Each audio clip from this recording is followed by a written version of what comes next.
bueno, ahí está, bueno. Bueno, muy bien, el Señor bendiga a cada uno. Vamos con el Salmo 119, una porción del Salmo 119, porque el Salmo 119 es muy largo. Hemos estado compartiendo otras porciones de este Salmo, que es el capítulo más grande de toda la Biblia, ¿no? Así que vamos a leerlo. Yo le voy a pedir a alguien que lea Salmo 119, 41 al 48. Alguien con voz fuerte y clara, está eso ahí en pantalla. ¿Lo leemos? ¿Está bien? Venga a mí tu misericordia, oh Jehová, tu salvación, conforme a tu dicho, y daré por respuesta a mi avergonzador. Que en tu palabra he confiado, no quites de mi boca, no quites de mi boca en ningún tiempo la palabra de verdad, porque en tus juicios espero, guardaré tu ley siempre, para siempre y eternamente, y andaré en libertad porque busqué tus mandamientos, hablaré de tus testimonios delante de los reyes, y no me avergonzaré. Me regocijaré en tus mandamientos, los cuales he amado. Alzaré asimismo mis manos a tus mandamientos que amé, y meditaré en tus estatutos. Amén. Amén, Amén. amén. Vamos a la siguiente diapositiva, que tenemos solo algunos versículos, los primeros de esta sección. El primer verso de esta sección del Salmo 119 comienza con dos palabras claves en toda la escritura. Una es la palabra Venga. misericordia, ¿sí? Y Misericordia. la palabra salvación, ¿sí? ¿Están de acuerdo conmigo? Dos palabras claves en toda la escritura: misericordia, salvación. Salvación. Tu Amén. misericordia de Dios y la salvación de Dios. La palabra traducida como misericordia acá es una palabra yesed, que representa la voluntad de dar todo de sí mismo y la generosidad sin límites, la extrema compasión, podríamos decir, y transmite la idea de un acto gratuito y espontáneo de bondad, de amor. En latín, ustedes saben que la palabra misericordia está compuesta por dos vocablos: mísero, que significa miseria, y cardios, que significa corazón, y transmite la idea de un Dios que pone su corazón en nuestra miseria humana. ¿Mm? Dios pone su corazón en la miseria humana, dándole al objeto de su amor no el mal que merece, sino el bien que no merece. ¿Saben? Muchas personas piensan que si Dios les diera lo que ellos merecen, que eso sería el cielo, ¿no? Y esto es porque no son conscientes de su propia pecaminosidad delante de un Dios que es tres veces santo. Así como un pez está mojado y no se da cuenta, nosotros vivimos en medio de una sociedad que tolera el pecado y no se da cuenta lo abominable que es para Dios el pecado. Tantas veces lo tomamos así a la ligera y nos sentimos cómodos, pero si el Señor exhibiera delante de todos nuestros más íntimos pensamientos, por ejemplo, nosotros nos avergonzaríamos de muchas de las cosas que hemos pensado, por ejemplo, ¿no? Pero esto es porque realmente no nos damos cuenta que el pecado es algo grave para Dios, y que cada uno de nosotros peca cada día contra el Rey del Universo. ¿Cómo lo hacemos? ¿Cómo pecamos?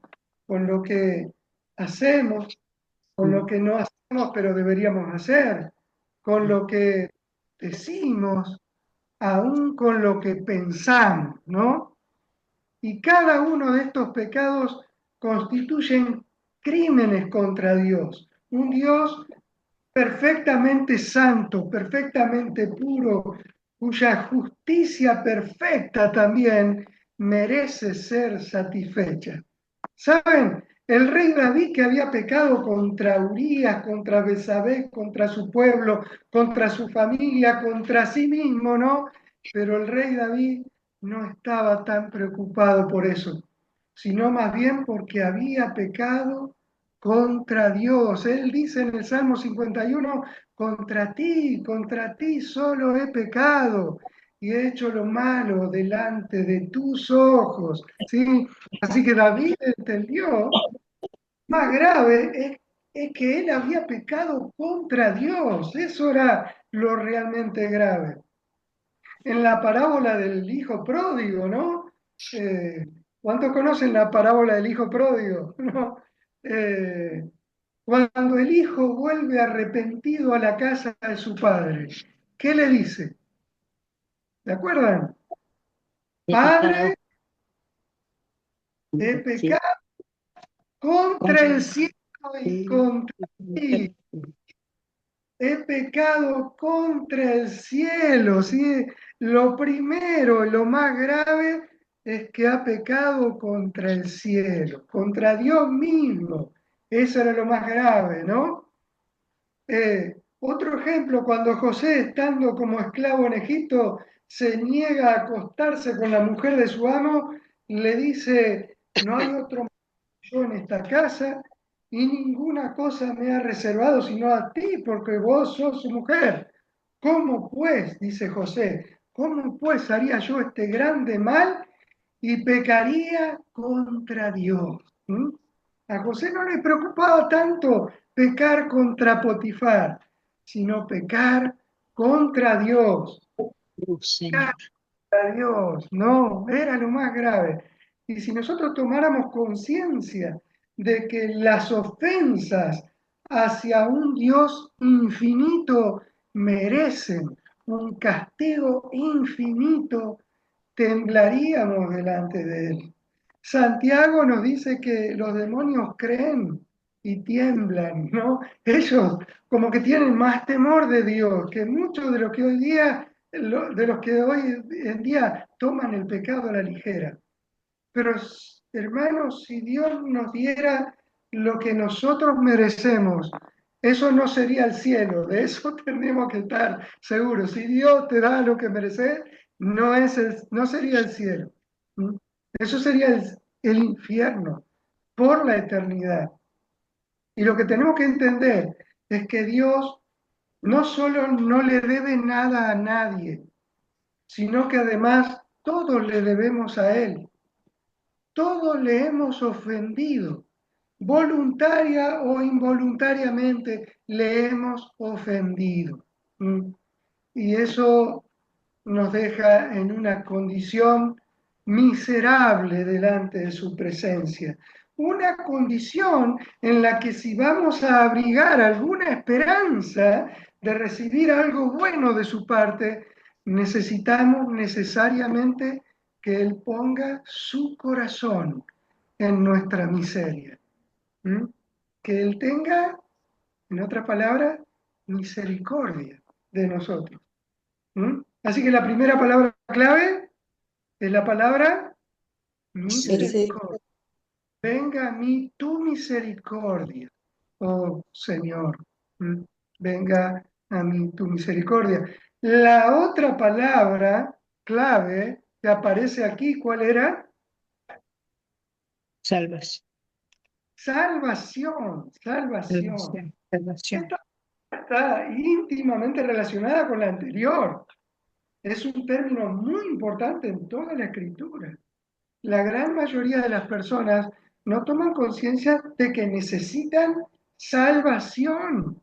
No están conscientes de que después de que una persona termina esta vida, hay un cielo o un infierno esperándole. ¿Mm? Muchos se creen tan buenos como para merecer el cielo. Pero como ya dijimos, la verdad es que todos hemos pecado, nadie merece la salvación, sino la eterna perdición. En Romanos, Pablo lo dice muy claramente, por cuanto todos pecaron y están destituidos de la gloria de Dios. Todos pecaron Todos están destituidos de la gloria de Dios. Hermano, estar destituido de la gloria de Dios es sinónimo de perdición, de infierno, de castigo eterno. Es por eso que la única manera de obtener salvación es, como dijimos, que Dios tenga misericordia de nosotros. Que Dios elija no sino el bien que vos y yo no merecemos. Y esto es lo que Dios ha elegido hacer con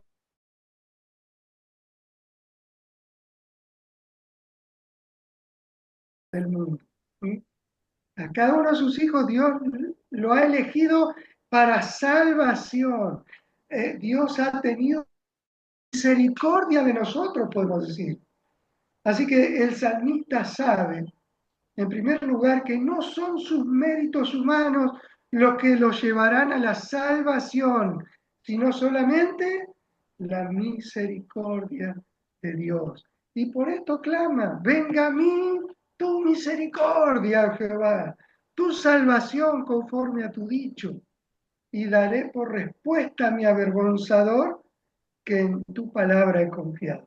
Así que el salmista sabe también que la misericordia y la salvación vienen siempre de la mano de la palabra de Dios. De hecho, la fe que salva viene ¿por qué? La fe viene por el oír la palabra. Cuando oímos la palabra de Dios, la palabra de Dios que es viva y eficaz produce fe en nosotros, ¿no? Esa fe que salva viene por el oír la palabra de Dios. ¿Cómo sabemos que Dios tendrá misericordia de su pueblo? ¿Cómo podemos estar seguros de eso? Porque Él lo ha dicho, Él lo ha prometido. ¿Dónde lo ha prometido? En su palabra, en su palabra. Nuestro avergonzador con mayúscula es Satán, ¿no es cierto? O Satanás. Él quiere avergonzarnos. ¿Qué respuesta le daremos cuando venga con sus mentiras? Que en la palabra de Dios hemos confiado, ¿eh? Como dice David, en la palabra de Dios hemos confiado. Y su palabra dice que Dios tendrá misericordia de su pueblo. Amén. Dios tendrá misericordia de su pueblo. Así que lo importante es asegurarte que seas parte del pueblo de Dios, nada más, ¿no es cierto? Pero la palabra dice eso, que Dios tendrá misericordia de su pueblo. ¿Cómo se ha manifestado esa misericordia para con su pueblo? En que Él ha enviado un Salvador, un Salvador. El nombre Jesús. ¿Qué significa el nombre Jesús? ¿Alguno sabe? ¿Qué significa Jesús? El nombre Jesús.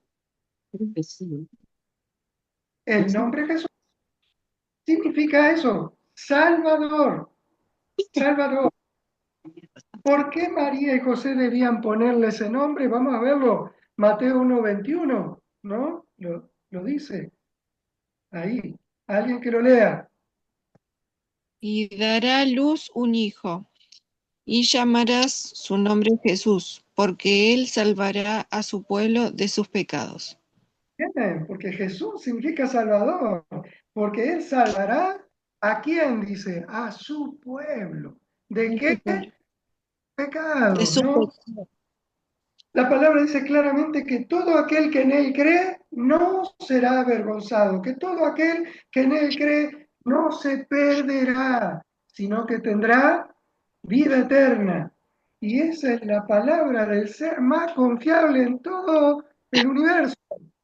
Un Dios que nunca miente, que ha prometido salvación a su pueblo, que ha prometido tener misericordia a su pueblo. Él lo ha dicho, Él lo cumplirá. Amén. Dios nunca miente. Él lo ha dicho, Él lo va a cumplir. Dios no nos va a pagar conforme a nuestras transgresiones, conforme a nuestros pecados.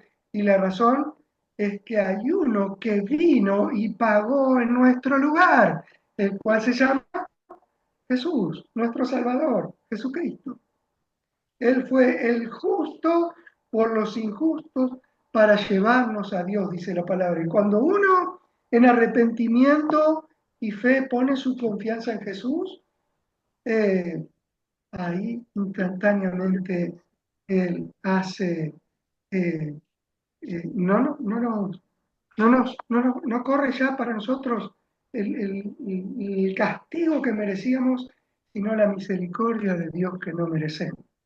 Pero Jesús es el justo por los injustos o en lugar de los injustos, que Él murió en lugar de los injustos para llevarnos a Dios, dice la palabra. Así que nosotros también debemos clamar con el salmista, venga a mí. ¿Podemos poner la otra diapositiva? ¿Mm? Debemos clamar con el salmista esto que él dice, venga a mí, ¿qué cosa? Tu Misericordia. oh Jehová. ¿Qué más? Tu Tu salvación, salvación. ¿conforme a qué? A tu A lo dicho. dicho. Conforme a tu dicho. Esta frase es muy importante, conforme a tu dicho. La misericordia de Dios para con nuestras vidas y su salvación no es algo que a nosotros se nos ha ocurrido, no es algo que nosotros inventamos porque nos parecía lindo. Dios lo ha dicho, Él lo ha dado a conocer. Nosotros simplemente hacemos ¿qué? Creerle a Dios. Nosotros lo creemos, lo proclamamos. Es el corazón mismo del mensaje de salvación, el mensaje del Evangelio, que aunque todos merecemos el infierno de fuego por la eternidad, por haber ofendido tanto a Dios, Él ha decidido tener misericordia de su pueblo, de sus hijos, tener misericordia y salvar ¿a quién? A todo aquel que en arrepentimiento y fe viene a Cristo. ¿Ya has venido a Cristo en arrepentimiento y fe? ¿Te has arrepentido de tu pecado? ¿Le has confesado como tu Señor, como tu Salvador? Ese es el tema, ¿no? Pero Él ha decidido tener misericordia y salvar a todo aquel que en arrepentimiento y fe viene a Cristo y deposita su fe, su confianza en Él. Y ahora nosotros junto con el salmista podemos decir, y daré por respuesta a mi avergonzador que en tu palabra he confiado. Amén. Que en tu Amén. palabra Amén. he confiado. La palabra de Dios es lo más confiable que tenemos. Ha salido de la misma boca de Dios. Son sus dichos, no la ocurrencia caprichosa de los seres humanos. Es la palabra de Dios de la que el Señor ha dicho, el cielo y la tierra pueden pasar, pero mi palabra no pasará. ¿Mm? Si hay algo seguro, es lo que Dios ha dicho. Es por eso que el enemigo de nuestras almas siempre ha tratado de destruir la palabra de Dios. Como no ha podido destruirla, trata de tergiversarla. Usa a falsos ministros disfrazados de cristianos, como vimos la otra vez, para hacer extraviar al pueblo de Dios de la palabra de Dios. Es por eso que debemos clamar al Señor junto con el salmista lo que él dice en el verso 43. Vamos al verso 43. ¿Qué dice? ¿Alguien que lo lea? No quites de mi boca en ningún tiempo la palabra de verdad, porque en tus juicios espero. Muy bien. No quites de mi boca, Señor, en ningún tiempo la palabra de verdad. Esto es una oración al Señor, ¿no es cierto? Y debe ser nuestra oración también. Señor, que pueda en todo tiempo escudriñar tu palabra, profundizar en ella, que esta palabra viva y eficaz toque, transforme mi corazón profundamente, que pueda vivirla, proclamarla todo el tiempo, darla a conocer a otros. ¿Mm?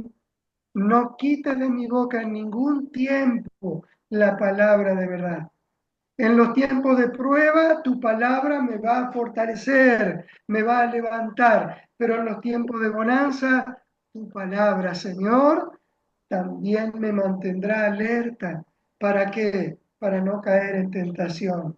Pero nosotros debemos clamar con todas nuestras fuerzas, oh Señor, no quite de mi boca en ningún tiempo la palabra de verdad, porque en ella y solamente en ella me amparo, porque solo en tus juicios espero. Así que hermanos, poner la confianza en Dios es sinónimo de poner la confianza en su palabra, en lo que Él ha dicho.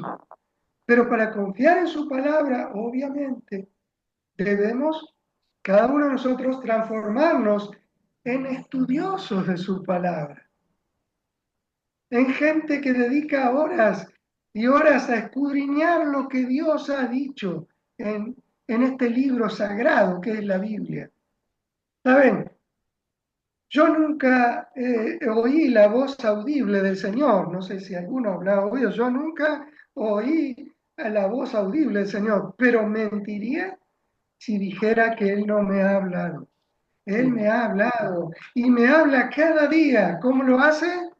A través En su de palabra. la palabra. de esta palabra que es viva y eficaz, ¿no? Amén. Verso 44, por favor, verso 44. Guardaré tu ley siempre, para siempre y eternamente.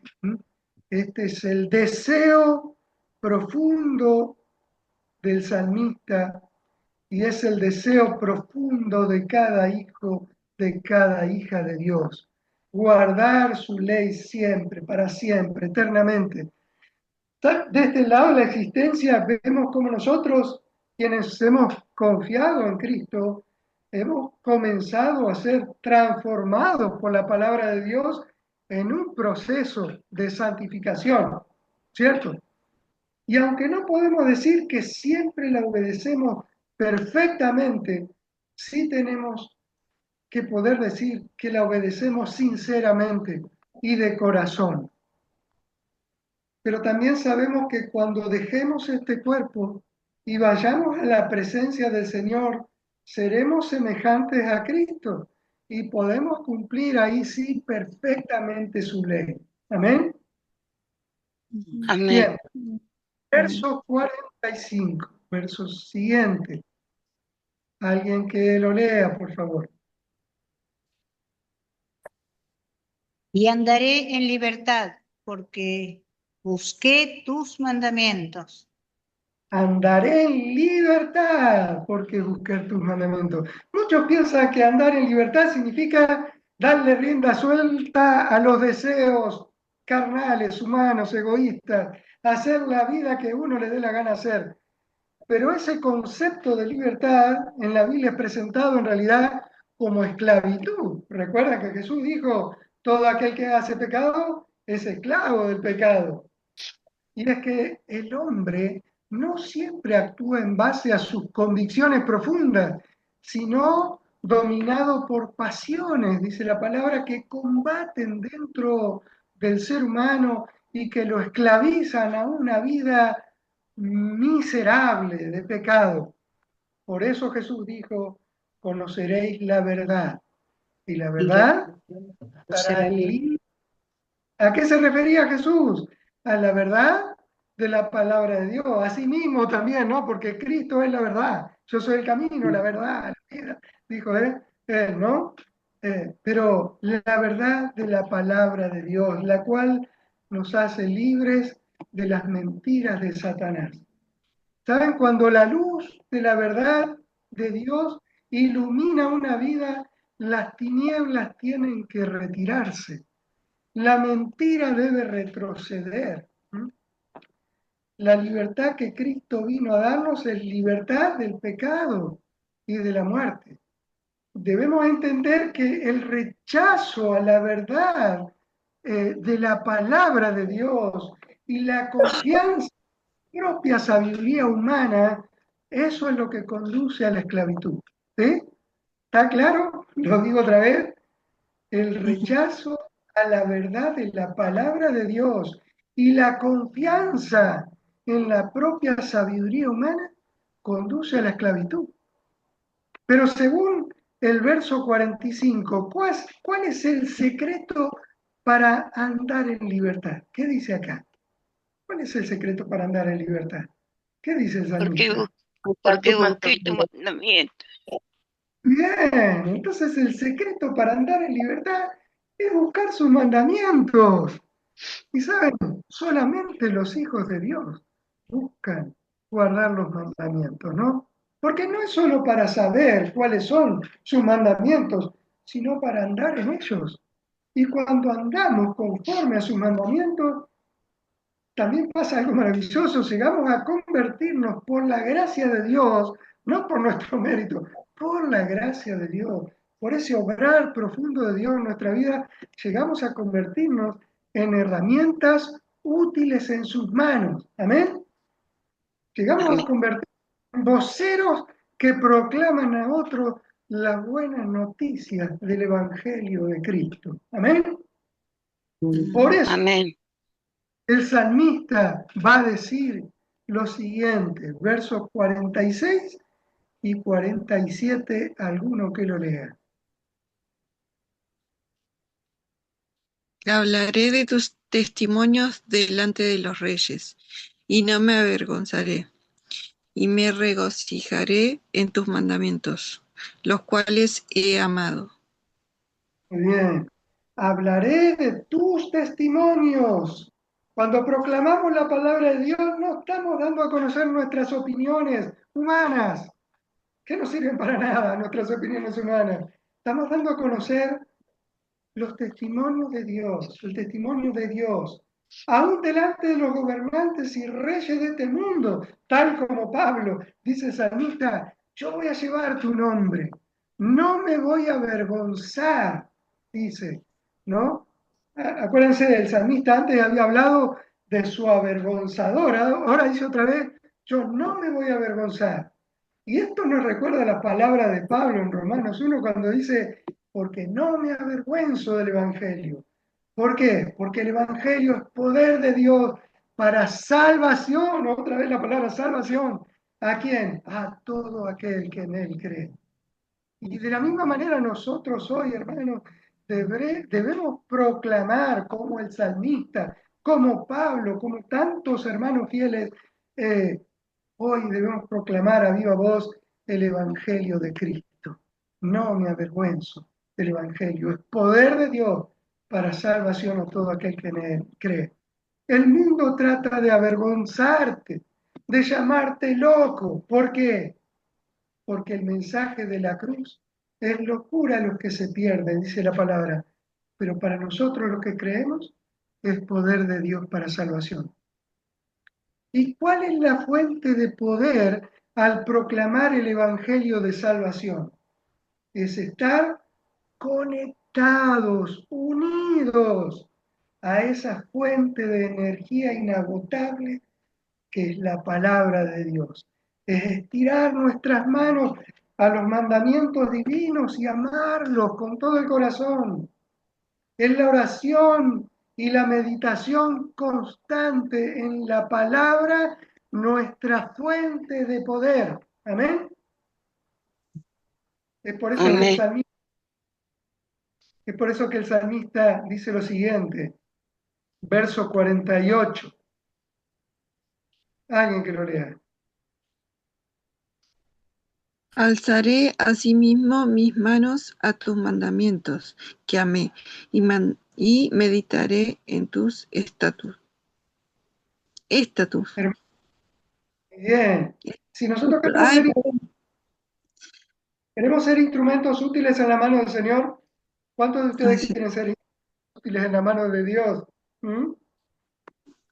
Ujú. Entonces, debemos abrir el libro sagrado, la Biblia, y estudiarlo, nutrirnos de él, amarlo con todo nuestro corazón. Tanta gente dice, ¿cuánto me gustaría saber cuál es la voluntad de Dios para mi vida? Y yo siempre digo, saber la voluntad de Dios para tu vida es fácil. Estudiar la palabra de Dios porque ahí está la voluntad de Dios para tu vida, para mi vida, para la vida de cada uno de nosotros, ¿no? Y cuando hablemos, la palabra del Señor va a salir de nuestra boca porque nos hemos alimentado, nos hemos nutrido de ella y va a salir de nuestra boca para hablar al corazón de los hombres y las mujeres que lo necesitan desesperadamente, pero que no lo conocen. ¿Para qué va a salir de nuestra boca la palabra del Señor? Para amonestarles, para consolarles, para orientar sus vidas hacia el Señor, para ministrarles con la preciosa palabra del Señor, una palabra que es viva y eficaz y más cortante que toda espada de doble filo que penetra hasta partir el alma, los tuétanos, las coyunturas y aún discierne los pensamientos y las intenciones del corazón. Y eso tenemos que creer. La palabra de Dios es viva y es la que transforma los corazones. No solamente tenemos que escudriñar su palabra, retenerla, tenemos que enseñarla a otros, pero tenemos que vivirla por sobre todas las cosas, confiar, confiar que esa palabra es el poder de Dios que transforma la vida. Y cuando confiamos en esa palabra, la soltamos para otros también, la damos a conocer. Amén. Y no nos avergonzamos de la palabra del Señor. Muy bien, ¿tiene sentido esto para vos? Muy bien, Sí. muy bien. Vamos a orar al Señor. Le voy a pedir a Henry si puede tener una palabra del Señor, una palabra de oración para darle gracias a Él por esta palabra y para que el Señor nos permita ser sus voceros también, ¿no es cierto? Hay tanta gente que está necesitando esa palabra. Amén, amén, amén. Señor, tantas gracias porque tu palabra es la verdad. Encamínanos en tu verdad, Señor, especialmente en esos momentos en los que necesitamos consejo, sabiduría, dirección. Y te pedimos que tú nos guíes, Señor, con tu Espíritu Santo, que nos recuerdes esos versículos, esos textos. Señor, tenemos hambre de ti, Señor. Queremos conocerte más, queremos comer ese libro, Señor. Queremos comer es tu palabra. Amén. Señor, y Sí, especialmente Señor.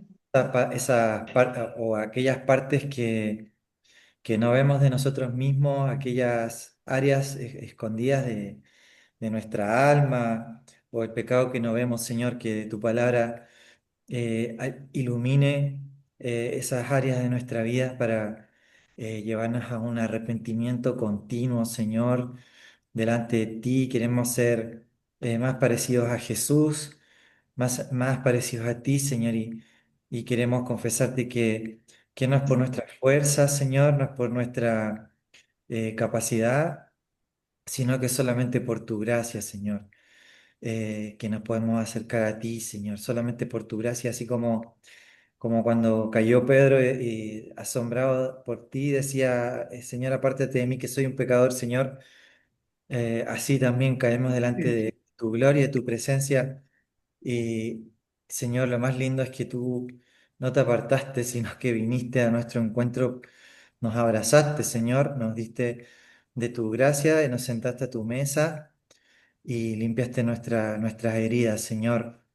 Que tu palabra siga aún rondando, meditando en nuestra mente, Señor. Gracias por tu obra en medio nuestro. Señor, te damos gracias y oramos en el precioso nombre de Jesús. Amén. Amén. Amén. muy bien.